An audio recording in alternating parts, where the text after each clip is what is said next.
Welcome to one nation Telugu news. ముందుగా headlines చూద్దాం. అన్నమయ్య జిల్లా రాజంపేటలో ప్రజాగలం సభ హాజరైన పవన్ కళ్యాణ్, చంద్రబాబు మిథున్ రెడ్డి పిఠాపురం వచ్చి నన్ను ఓడిస్తారట అని పవన్ వ్యంగ్య.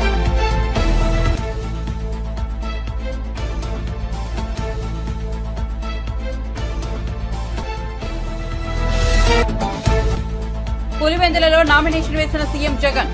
సిఎస్ఐ గ్రౌండ్ లో ఏర్పాటు చేసిన సభలో పాల్గొన్న జగన్ త్వరలోనే ఇక్కడ వైద్య కళాశాల ఏర్పాటు చేస్తానన్న సీఎం. అండగా ఉన్న పులివెందులంటే తనకు ప్రాణమని వ్యాఖ్య.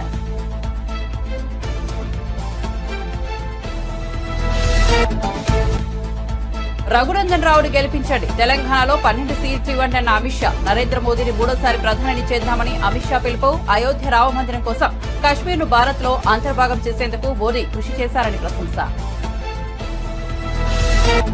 రేపు 10 గంటలకు రాజీనామా లేఖతో వస్తున్నాను, రేవంత్ రెడ్డి సిద్ధమా, దమ్ముంటే రా అన్న హరీష్ రావు. మన ఇద్దరి రాజీనామా లేఖలను మేధావుల చేతికి ఇద్దామన్న హరీష్ రావు. హామీలు నెరవేరిస్తే నా రాజీనామా లేఖను వారే స్పీకర్కి ఇస్తారన్న బీఆర్ఎస్ నేత.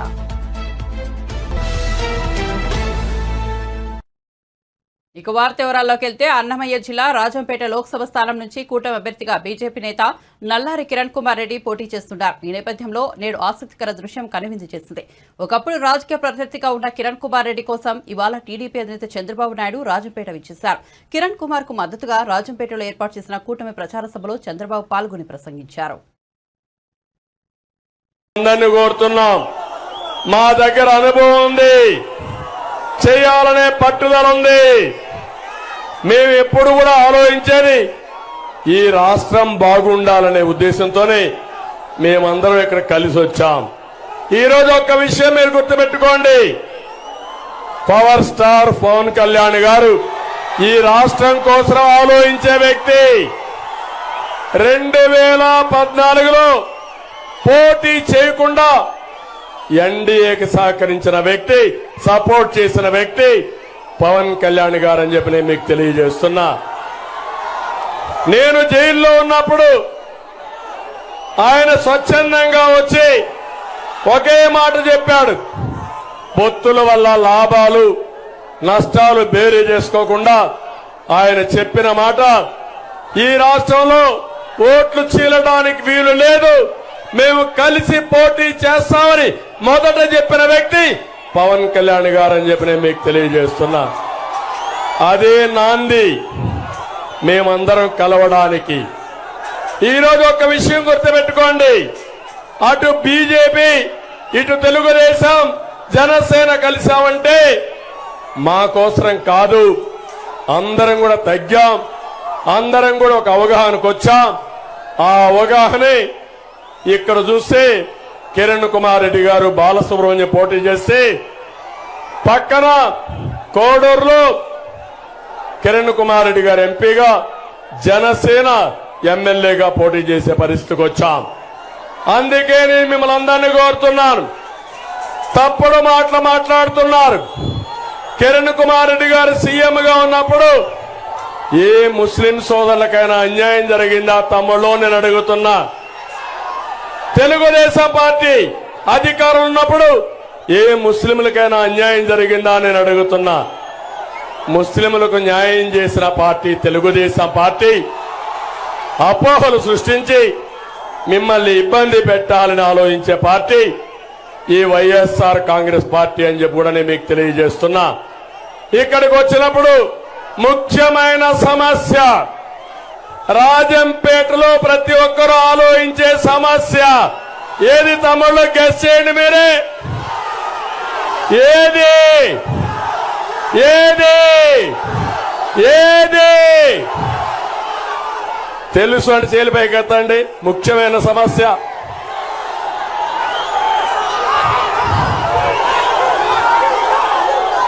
ఏ సమస్య? గట్టిగా మీరే చెప్పండి, చెప్తాను, ఆన్సర్ చేస్తాను. జిల్లా సమస్య. అవునా తమ్ముళ్ళు? అవునా ఆడబిడ్డలు? అవునంటే జైలు పైకి ఎత్తండి. మీరందరూ బాధపడుతున్నారా? అన్యాయం జరిగిందా లేదా? జరిగిందా లేదా? జరగడానికి పాపాల పెద్దిరెడ్డి కారణం అవునా కాదా? మీకు జిల్లా కావాలనా లేదా? న్యాయం కావాలనా లేదా? కావాలనా? కావాలి. ఇంట్లో పడుకోండి. ఒకటే చెప్తున్నా, ఈ జిల్లా వాసి కిరణ్ కుమార్ రెడ్డి గారు, నేను పక్క జిల్లా వాసిని. ఇప్పుడు ఈరోజు మీరు చూస్తే అన్నమయ్య జిల్లా కిరణ్ కుమార్ రెడ్డి. రాజంపేటలో కూటమి అభ్యర్థిగా లోక్సభ స్థానానికి పోటీ చేస్తున్న బీజేపీ నేత కిరణ్ కుమార్ రెడ్డి కోసం జనసేనాని పవన్ కళ్యాణ్, టీడీపీ అధినేత చంద్రబాబు ప్రచారానికి వచ్చారు. ఈ సభలో పవన్ కళ్యాణ్ ప్రసంగిస్తూ సిట్టింగ్ ఎంపీ మిథున్ రెడ్డి ప్రస్తావన తెచ్చారు. సారా వ్యాపారాలు చేసే మిథున్ రెడ్డి నేను పోటీ చేసి పిఠాపురం వచ్చి నన్ను ఓడిస్తాడంట అని వ్యంగ్యం ప్రదర్శించారు. ఓసారి తాను ఢిల్లీలో మిథున్ రెడ్డిని కలిశారని, ఆ సందర్భంగా అతడు ఒకడే చెప్పాడని వెల్లడించారు. మేం మా జిల్లాకు ఎవరిని రానిమం, మా జిల్లాకు ఎవరొచ్చినా ఎదుర్కొని తొక్కేస్తామని ఆ పెద్ద మనిషి చాలా అందంగా చెప్పాడని పవన్ వివరించారు. ఎలక్షన్ వస్తే పెద్దిరెడ్డి మిథున్ రెడ్డి మీద కోపం చూపించు, పెద్దిరెడ్డి మిథున్ రెడ్డి మీద, వాళ్ళ తమ్ముడి మీద, ఆకిపాటి అమర్నాథ్ రెడ్డి గారి మీద, వాళ్ళ మీద చూపించండి, వాళ్ళ మీద కసి చూపించండి. మార్పు తీసుకురండి, కూటమి ప్రభుత్వాన్ని తీసుకురండి. 10,000 కోట్ల రూపాయలు జీఎస్టీ కొట్టిన కూటమి ఈ బిల్లు.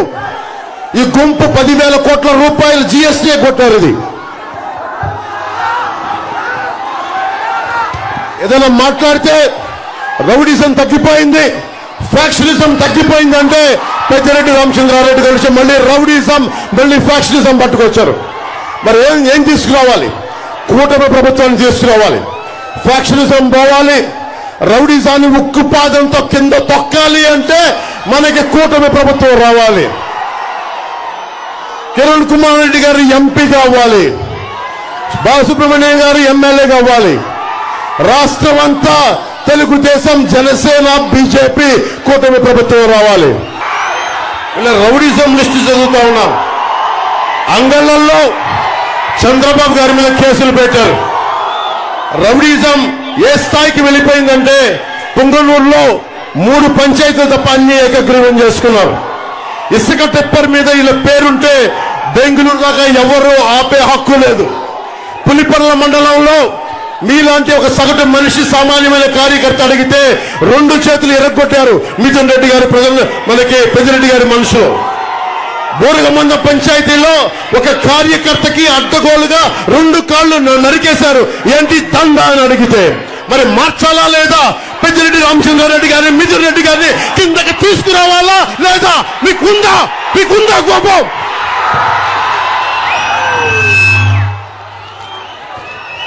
డైరీ జగన్ వచ్చి డైరీ హెరిటేజ్ డైరీ అడ్డగోలుగా చేసేస్తున్నారని చెప్పి అమూల్ డైరీని తీసుకొచ్చారు. మాట్లాడితే క్లాస్ వార్ అనే మాట్లాడే జగన్ రెడ్డి హెరిటేజ్ పరిశ్రమని, చాలా మంది డిపెండ్ అయిన హెరిటేజ్ పరిశ్రమను దెబ్బకొట్టాలని అమూల్ను తీసుకొచ్చి, అమూల్ మట్టుకు వాళ్ళు ఉంటున్న పెద్దిరెడ్డి గారు, మిథున్ రెడ్డి గారు ఉంటున్న ఏరియాలోకి మళ్ళీ అమూల్ రాకూడదు. మళ్ళీ అన్నిటికంటే దారుణంగా పెద్దిరెడ్డి గారి శివశక్తి డైరీ,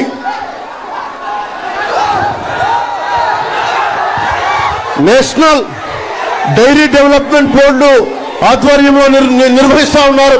మహిళా సంఘాలు నిర్వహిస్తున్న శ్రీజ డైరీ 2018 వరకు సోమల మండలంలో 5,000 లీటర్ల పాలని సేకరించేవాళ్ళు. కానీ వాళ్ళను కూడా భయపెట్టి ఈ రోజున వాళ్ళను కూడా ఆప్ చేయించేశారు. జగన్ మాట్లాడే క్లాస్ వారు ఎక్కడ? సగటు మనిషి ఆడపడుచులు పొట్టే జగన్, నీకు క్లాస్ వార్ గురించి మేమంతా సిద్ధం బస్సు యాత్రను బుధవారంతో ముగియనించనున్న ఏపీ ముఖ్యమంత్రి వైఎస్ జగన్మోహన్ రెడ్డి తాజాగా గురువారం పులివెందులలో పర్యటించారు. అనంతరం అక్కడ పార్టీ అభ్యర్థిగా నామినేషన్ వేశారు. తొలుత పులివెందులలోని సిఎస్ఐ గ్రౌండ్లో ఏర్పాటు చేసిన బహిరంగ సభలో పాల్గొన్న సీఎం అక్కడి నుంచి నేరుగా రిటర్నింగ్ ఆఫీసర్ కార్యాలయానికి వెళ్లారు. అక్కడ జగన్ నామినేషన్ వేశారు. నామినేషన్ పత్రాలను పులివెందుల ఆర్ఓకు అందజేశారు. అంతకుముందు పులివెందులలో నిర్వహించిన ఓ బహిరంగ సభలో సీఎం జగన్ మాట్లాడారు. తన చిన్నాన్న వివేకానందరెడ్డి హత్య చేసింది ఎవరో బయట ప్రపంచానికి తెలుసన్నారు. వారితోనే తన చెల్లెళ్లు జతకట్టారని విమర్శించారు. అవినాష్ ఏ తప్పు చేయలేదు కాబట్టి మళ్లీ టికెట్ ఇచ్చారని చెప్పుకొచ్చారు. అవినాష్ జీవితాన్ని కొందరు నాశనం చేయాలని చూస్తున్నారని తెలిపారు. చంద్రబాబు అడుకో కూటమి తనపై దుష్ప్రచారం చేస్తున్నారని జగన్ అన్నారు. రాజకీయాలు ఏ స్థాయికి పతనమైపోయాయో గమనించమని కోరుతా ఉన్నా. ఇక మా చిన్నాన్న గారి విషయానికి వద్దాం. మా వివేకం చిన్నాన్నను ఎవరు చంపారో, ఎవరు చంపించారో ఆయనకు, ఆ దేవుడికి, ఈ జిల్లా ప్రజలందరికీ కూడా తెలుసు ఏం జరిగింది అన్నది. కానీ బురద జల్లేందుకు ఇద్దరు చెల్లెమ్మలను ఎవరు పంపించారో, వారు వెనకాల ఎవరు ఉన్నారో మాత్రం మీ అందరికీ కూడా రోజు కనిపిస్తూనే ఉంది. ఇంకా ఆశ్చర్యం ఏమిటో తెలుసా? వివేకం చిన్నారను అతి దారుణంగా చంపి, అవును నేనే చంపాను అని అతి హేయంగా బహిరంగంగా చెప్పుకుంటూ తిరుగుతున్న హంతకుడికి మద్దతు ఇస్తున్నది ఎవరు? మీరే రోజు చూస్తున్నారు కదా అని అడుగుతా ఉన్నాను.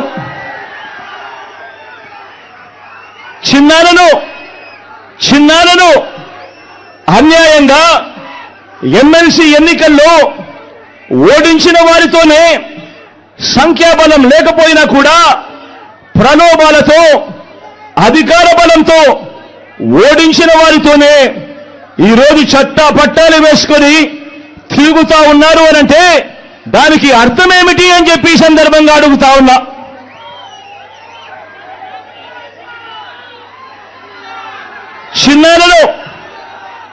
చిన్నానకు రెండో భార్య ఉన్న మాట వాస్తవం అవునా కాదా? ఆ రెండో భార్యతో తనకు సంతానం ఉన్న మాట వాస్తవం అవునా కాదా?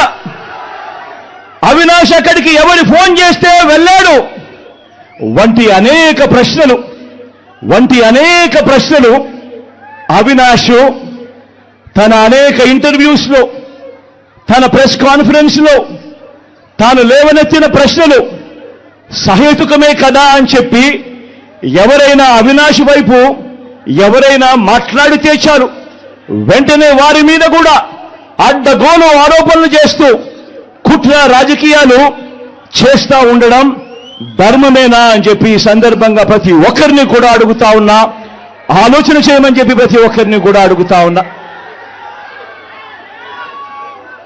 ఇలా చిన్నాన్నను ఓడించిన వారిని గెలిపించాలని తిరగడం కంటే దిగజారుడు రాజకీయాలు ఎక్కడైనా ఉంటాయా అని చెప్పి ఈ సందర్భంగా అడుగుతా ఉన్నా.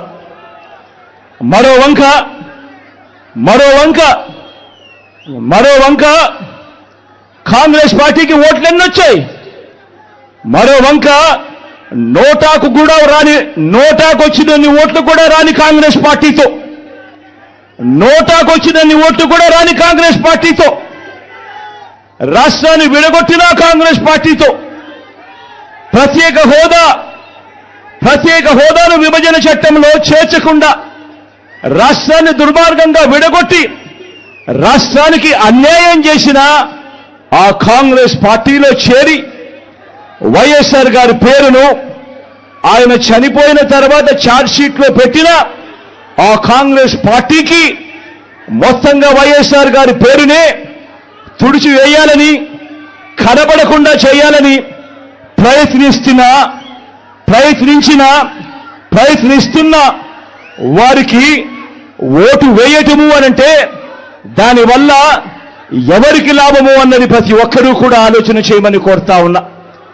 అటువంటి కాంగ్రెస్ పార్టీకి ఓటు వేస్తే, మన ఓట్లు చీలిస్తే, దేశంలో ఎస్సీ, ఎస్టీ, ఓబీసీలకు రాజ్యాంగం కల్పించిన రిజర్వేషన్ల రద్దుకు భారతీయ జనతా పార్టీ కుట్ర చేస్తోందని తెలంగాణ ముఖ్యమంత్రి రేవంత్ రెడ్డి ఆరోపించారు. కాంగ్రెస్ పై దుష్ప్రచారం చేసి ఎలాగైనా గెలవాలని బీజేపీ చూస్తోందని అన్నారు. కేంద్రంలోని నరేంద్ర మోదీ నేతృత్వంలోని ఎన్డీఏ పాలనపై గురువారం గాంధీభవన్లో ఛార్జిషీట్ విడుదల చేశారు. ఈ సందర్భంగా రేవంత్ రెడ్డి మాట్లాడుతూ మోదీ సర్కార్ దేశంలోని కార్పొరేట్ సంస్థలకు లొంగిపోయి పనిచేస్తుందన్నారు. గత ప్రధానులందరూ కలిసి 54 లక్షల కోట్ల అప్పులు చేస్తే ప్రధాని మోదీ మాత్రం 113 లక్షల కోట్ల అప్పులు చేశారని చెప్పారు. అంటే ఒక నరేంద్ర మోడీ గారే మోర్ దాన్ డబుల్, రెండింతల అప్పులు చేసిండు. ఈరోజు దేశం మీద ఉన్న అప్పుల భారము 168 లక్షల కోట్లు. 168 లక్షల కోట్లల్లా 55 లక్షల కోట్లు 14 మంది ప్రధానమంత్రులు అప్పు చేస్తే 67 సంవత్సరాలు నరేంద్ర మోడీ గారు డబుల్ ఇంజన్ సర్కార్ ఎంత వేగంగా పరిగెత్తుతుందంటే 10 సంవత్సరాలల్లా 113 లక్షల కోట్ల రూపాయల అప్పు తీసుకొచ్చి ఈరోజు అప్పుల ఊబిలో ఈ నయా భారతాన్ని మొత్తము తాకట్టు పెట్టినరు. ఇట్లా ప్రతి రంగంలో పోర్టులు కావచ్చు, ఎయిర్పోర్టులు కావచ్చు, జాతీయ రహదారులు కావచ్చు, లేకపోతే పబ్లిక్ సెక్టర్ యూనిట్స్ నవరత్నాలు కావచ్చు, 60 లక్షల కోట్ల రూపాయల ఆస్తులు ఆనాడు కాంగ్రెస్ పార్టీ సృష్టిస్తే వీటన్నిటిని కూడా కార్పొరేట్ కంపెనీలకు 6 లక్షల కోట్లకు తెగనమ్మేసిండు. అది ఎల్ఐసి నుంచి మొదలు పెడితే ప్రతి సంస్థను 60 సంవత్సరాలు కష్టపడి కాంగ్రెస్ కూడబెట్టిన ఆస్తులను మొత్తాన్ని నరేంద్ర మోడీ గారు 10 సంవత్సరాలల్లా మొత్తానికి మొత్తం కార్పొరేట్ కంపెనీలకు అమ్మేసి డబుల్ ఇంజన్ అంటే అదానీ ప్రధాని డబుల్ ఇంజన్ లాగా ఈ దేశాన్ని పట్టి పీడించి ఈరోజు ఈ దేశాన్ని దోసుకున్నారు. ఇవన్నీ చార్జెస్ ఈరోజు భారతీయ జనతా పార్టీ మీద, నరేంద్ర మోడీ గారి మీద సూటిగా కాంగ్రెస్ పార్టీ ఆరోపణ చేస్తుంది. ఇక రిజర్వేషన్ల విషయానికి వస్తే రాజ్యాంగంలోనే పొందుపరిచి కాంగ్రెస్ పార్టీ డాక్టర్ బాబాసాహెబ్ అంబేద్కర్ గారు ఆలోచన చేసి విద్యా ఉద్యోగ అవకాశాలతో పాటు రాజకీయ రిజర్వేషన్లు ఎస్సీ ఎస్టీలకు రాజ్యాంగబద్ధంగా హక్కు కింద కల్పించింది. ఆ తర్వాత మండల్ కమిషన్ ద్వారా ఓబీసీలకు కూడా రిజర్వేషన్లు ఇవ్వాలి, 52% జనాభా ఉన్నారు, ఓబీసీలకు రిజర్వేషన్లు ఇవ్వాలని మండల్ కమిషన్ రికమెండేషన్ను ఆనాడు పరిగణలోకి తీసుకుంటే సుప్రీంకోర్టు చివరికి అన్ని రిజర్వేషన్లు కలిపి వర్టికల్గా 50% దాటకుండా ఓబీసీలకు కూడా రిజర్వేషన్లు ఇవ్వండి అని చెప్పి ఆనాడు 27% వరకు ఓబీసీలకు రిజర్వేషన్లు ఇవ్వచ్చని 9 మంది జడ్జిలు కలిసి సుప్రీంకోర్టు తీర్పిచ్చింది. ఇవాళ ఎస్సీ ఎస్టీ రిజర్వేషన్లకు రాజ్యాంగబద్ధంగా రక్షణ ఉంది. ఓబీసీ రిజర్వేషన్లు కూడా 27% ఇవ్వడానికి కోర్టు అనుమతి ఉంది. ఇక్కడే భారతీయ జనతా పార్టీ కుట్ర చేస్తుంది. ఎస్సీ ఎస్టీలు ఓబీసీలు దేశంలో ఉన్న వాళ్ళు అప్రమత్తంగా ఉండాలి. ఆర్ఎస్ఎస్ యొక్క భావజాలము, బీజేపీ యొక్క విధానము ఈ దేశంలో ఉన్న రిజర్వేషన్లను రద్దు చేయడమే. భారతీయ జనతా పార్టీ ఆర్ఎస్ఎస్ యొక్క ఎజెండాను గతంలో అమలు చేసింది.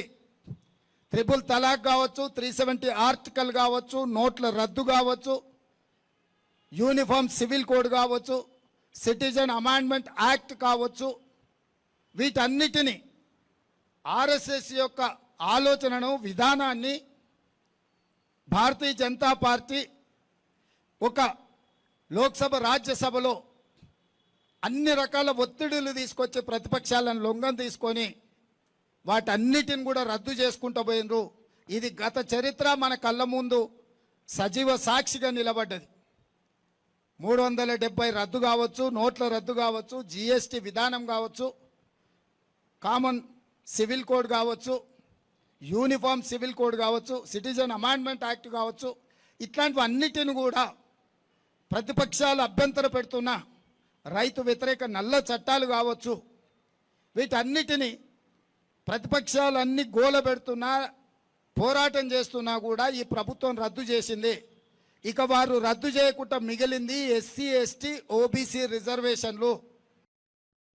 తెలంగాణ లోక్సభ ఎన్నికల్లో భాగంగా మెదక్ రోడ్ షోలో ఎమ్మెల్యే హరీష్ రావు సంచలన కామెంట్ చేశారు. అమరవీరుల స్తూపం వద్దకు రాజీనామా పత్రంతో తాను వస్తానని, నువ్వు వస్తావా అని ప్రశ్నించారు. ఆగస్టు 15 లోపు రుణమాఫీ చేయడం నిజమైతే, 6 హామీలు అమలు చేయడం నిజమైతే అమరవీరుల స్తూపం వద్దకు రాజీనామా లేఖలను ఇద్దరు మేధావుల చేతిలో పెడదామన్నారు. నువ్వు చెప్పినవి అమలు చేస్తే తన రాజీనామా లేఖను ఆ మేధావులు స్పీకర్కి ఇస్తారు, ఒకవేళ చేయకుంటే నీ రాజీనామా లేఖను గవర్నర్కి ఇస్తారని తెలిపారు. నువ్వు మాట మీద నిలబడే అడివి అయితే రా అంటూ సవాల్ విసిరారు. ఉద్యమకారులంటే బీఆర్ఎస్ పార్టీ అని కొనియాడారు. బీఆర్ఎస్ నాయకులను చూస్తే ఎండ కూడా భయపడుతుందంటూ తమ శక్తి స్థాయి గురించి కీలక వ్యాఖ్యలు చేశారు. 25 ఏళ్లుగా మెదక్లో గులాబీ జెండా ఎగురుతున్నది, ఇతర జెండాలు ఎగరలేదని గుర్తు చేశారు. మెదక్ జిల్లా గులాబీ అడ్డా మళ్లీ బీఆర్ఎస్ గెలవబోతోందని జోషం చెప్పారు. 10 ఏళ్లలో కేసీఆర్ ఏం చేశారని సీఎం రేవంత్ రెడ్డి అడుగుతున్నారు. కేసీఆర్ వల్లనే జిల్లా అయింది, కొత్తగా నిర్మించిన కలెక్టరేట్ భవనం నిర్మించబడిందని చెప్పారు. కాబట్టి నామినేషన్ కు మెదక్ వచ్చినట్లు తెలిపారు. ఇవాళ పెట్రోల్ డీజిల్ ధర పెంచింది, గ్యాస్ సిలిండర్ ధర పెంచింది, జీఎస్టీ పెట్టి ఉప్పు పప్పు నూనె ధరలు విపరీతంగా పెంచింది. ఇవాళ కందిపప్పు 170 రూపాయలు అయింది, పెట్రోల్ 100 రూపాయలు దాటింది, సిలిండర్ 900 రూపాయలు దాటింది. అటువంటి ధరలు పెంచిన బీజేపీకి ఎందుకు ఓటేయాలంటా ఉన్నా. బీజేపీ ఎంతసేపు మతాన్ని అడ్డం పెట్టుకొని రాజకీయం చేస్తుంది తప్ప పేదల గురించి ఆలోచించడం లేదు. దయచేసి మా కార్యకర్తలు గడప గడపకు రేపటి నుంచి పోదాం. మెదక్ జిల్లా ఇవాళ బీఆర్ఎస్ గెలుపు డెఫినెట్ గా 6 గ్యారంటీల అమలుకు మలుపు అవుతుంది. మనం గెలిస్తేనే రేపు కాంగ్రెస్ వాళ్ళ మెడలు వంచి అసెంబ్లీలో 6 గ్యారంటీలు అమలు చేస్తాం. రేవంత్ రెడ్డికి మొన్న నేను ఛాలెంజ్ చేసిన, ఏమన్నాడు? నేను ఆగస్టు 15 తారీఖులో గల రుణమాఫీ చేస్తా అన్నాడు. రేపు మళ్ళా మెదక్ నుంచి రేవంత్ రెడ్డికి ఛాలెంజ్ చేస్తున్నా, రేపు పొద్దున 10 గంటలకు అసెంబ్లీ ముందు అమరవీరుల స్తూపం దగ్గరికి నేను వస్తా ఉన్నా. నా రాజీనామా లేఖతో నువ్వు వస్తావా?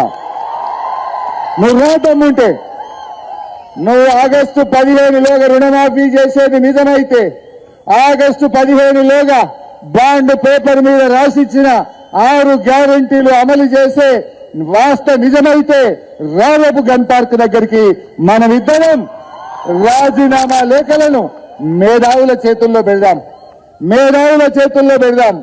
ఆగస్టు 15లోగా నువ్వు 6 గ్యారంటీలను రుణమాఫీని అమలు చేస్తే నా రాజీనామా లేఖ తీసుకుపోయి స్పీకర్ గారికి ఇస్తారు.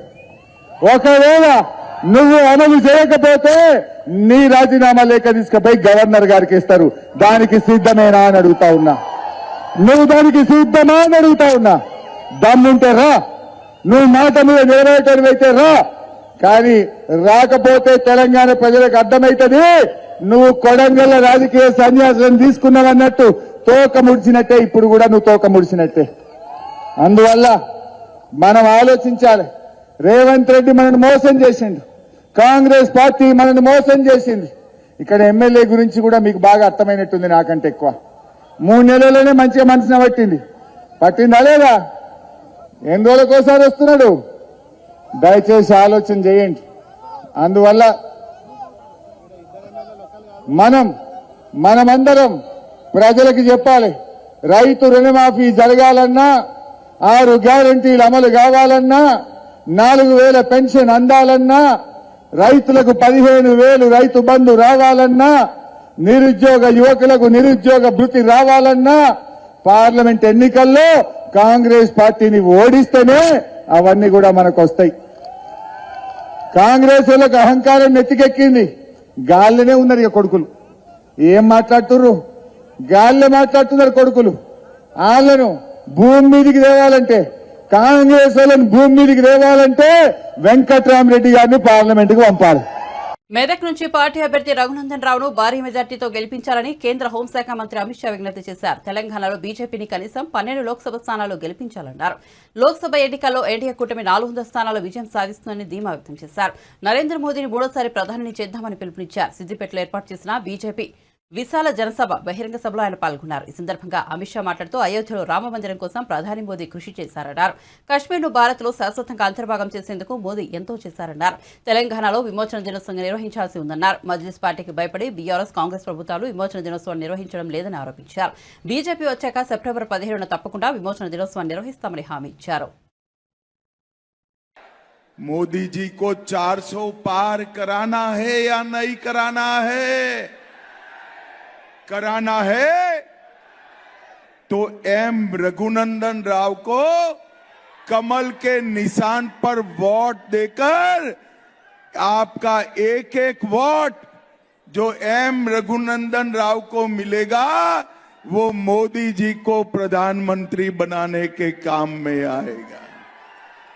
भाई और बहनों, ये 10 साल में हमने ढेर सारे देश के लंबे समस्या को समाप्त करने का काम किया है।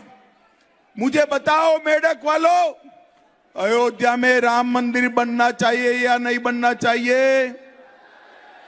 जोर से बोलो, बनना चाहिए या नहीं बनना चाहिए? ये कांग्रेस पार्टी, टीआरएस पार्टी जरा भी नहीं चाहती थी कि अयोध्या में राम मंदिर बने। नरेंद्र मोदी जी ने 5 साल में केस भी जीता, भूमि पूजन भी किया और प्राण प्रतिष्ठा कर कर जय श्री राम कर दिया। भाई और बहनों, मोदी जी ने धारा 370 हटाकर कश्मीर को हमेशा के लिए भारत के साथ जोड़ने का काम नरेंद्र मोदी जी ने कहा। मुझे बताओ, कश्मीर भारत का हिस्सा है या नहीं है? मेढक वालों, जोर से बोलो, है या नहीं है? ये टीआरएस और कांग्रेस पार्टी दोनों ने यहां पर भ्रष्टाचार किया है। भाई और बहनों, इतने कम समय में कांग्रेस पार्टी ने तेलंगाना को दिल्ली का एटीएम बनाकर रख दिया है। जो टीआरएस ने भ्रष्टाचार किया था, वो भ्रष्टाचार का, चाहे कालेश्वरम का हो, चाहे भूमि घोटाला हो, एक की भी जांच कांग्रेस पार्टी नहीं कर रही है। टीआरएस और कांग्रेस पार्टी दोनों मिले हुए हैं। और अगर मैं आज कहकर जाता हूं, आप तीसरी बार मोदी जी को प्रधानमंत्री बनाओ, मोदी जी तेलंगाना को ये भ्रष्टाचार से मुक्त कराने का काम नरेंद्र मोदी जी करेंगे। भाई और बहनों, मुझे बताओ कि यहां पर तेलंगाना विमोचन दिन मनाना चाहिए या नहीं मनाना चाहिए? जोर से बोलो, मनाना चाहिए या नहीं मनाना चाहिए? ये टीआरएस और कांग्रेस पार्टी दोनों तेलंगाना विमोचन दिन इसलिए नहीं मनाते हैं कि वो బాపట్ల జిల్లా చీరాల నియోజకవర్గ ఎన్డీఏ కూటమి అభ్యర్థి ఎం కొండయ్యకు మద్దతుగా టాలీవుడ్ యంగ్ హీరో నిఖిల్ సిద్ధార్థ ఎన్నికల ప్రచారంలో పాల్గొన్నారు. కొండయ్య గురువారం చీరాల అభ్యర్థిగా నామినేషన్ దాఖలు చేశారు. అంతకుముందు ఆయన చీరాల మండల పరిధిలోని హస్తనాపురంలోని గణేశుడు ఆలయం నుంచి చీరాల వరకు భారీ ర్యాలీ నిర్వహించారు. ఈ ర్యాలీలో నటుడు నిఖిల్తో పాటు టీడీపీ, జనసేన, బీజేపీ కార్యకర్తలు, నేతలు భారీ సంఖ్యలో పాల్గొన్నారు. ఈ సందర్భంగా నిఖిల్తో ఫోటోలు దిగేందుకు జనాలు ఎగబడ్డారు. ఆయన కూడా వారితో చేతులు కలిపి సెల్ఫీలు దిగారు. ఈ ర్యాలీలో భాగంగా గడియార స్తంభం కూడలిలో నిఖిల్ ప్రసంగించారు. చిరునవ్వులు చీరాల కావాలంటే కూటమి అభ్యర్థి కొండయ్యకు ఓటు వేసి గెలిపించాలని ఓటర్లను అభ్యర్థించారు. అలాగే రాష్ట్ర అభివృద్ధి చంద్రబాబు నాయుడుతోనే సాధ్యమని నిఖిల్ పేర్కొన్నారు.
బులెటిన్ ముగించే ముందు హెడ్లైన్స్ మరోసారి చూద్దాం. అన్నమయ్య జిల్లా రాజంపేటలో ప్రజాగలం సభ. హాజరైన పవన్ కళ్యాణ్, చంద్రబాబు, మిథున్ రెడ్డి పిఠాపురం వచ్చి నన్ను ఓడిస్తారట అని పవన్ వ్యంగ్యం.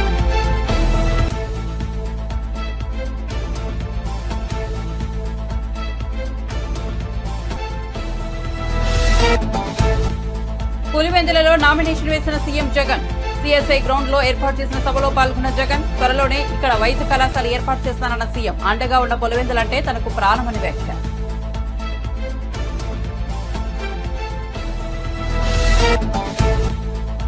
రఘునందన్ రావును గెలిపించండి, తెలంగాణలో 12 సీట్లు ఇవ్వండి అన్న అమిత్ షా. నరేంద్ర మోదీని మూడోసారి ప్రధాని చేద్దామని అమిత్ షా పిలుపు. అయోధ్య రామమందిరం కోసం కశ్మీర్ను భారత్ లో అంతర్భాగం చేసేందుకు మోదీ కృషి చేశారని ప్రశంస. రేపు 10 గంటలకు రాజీనామా లేఖతో వస్తున్నాను, రేవంత్ రెడ్డి సిద్ధమా? దమ్ముంటే రా అన్న హరీష్ రావు. మన ఇద్దరి రాజీనామా లేఖలను మేధావుల చేతికిద్దామన్న హరీష్ రావు. హామీలు నెరవేరిస్తే నా రాజీనామా లేఖను వారే స్పీకర్కి ఇస్తారన్న బీఆర్ఎస్ నేత. మరిన్ని అప్డేట్స్ కోసం చూస్తూనే ఉండండి వన్ నేషన్ తెలుగు న్యూస్.